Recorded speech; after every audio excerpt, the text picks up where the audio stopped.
écoutez, je pense qu'il s'agit très clairement d'une mesure de rétorsion de la part de la Russie. Je ne veux pas m'abaisser au niveau de la cour d'école, mais qui a commencé le premier?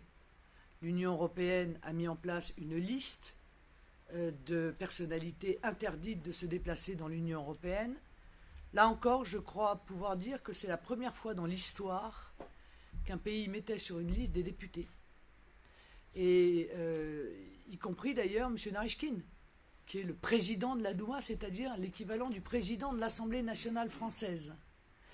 Que la Russie oppose par une mesure de rétorsion une liste d'interdiction m'apparaît, somme toute, assez compréhensible. C'est la raison pour laquelle j'ai du mal à concevoir les piaillements qui émanent aujourd'hui de la classe politique française, compte tenu du fait qu'ils ont été les premiers à user de ce type de méthode.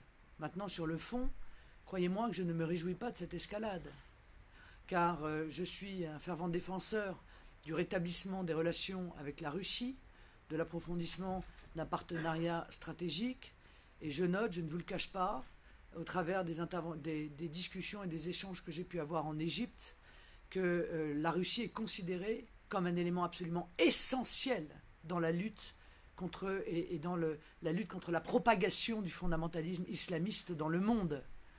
On risque donc de payer très cher et de faire payer au monde un coût exorbitant pour ce qui relève de coups de menton diplomatiques, mais qui aujourd'hui, incontestablement, continue à s'aggraver plutôt que de se résorber.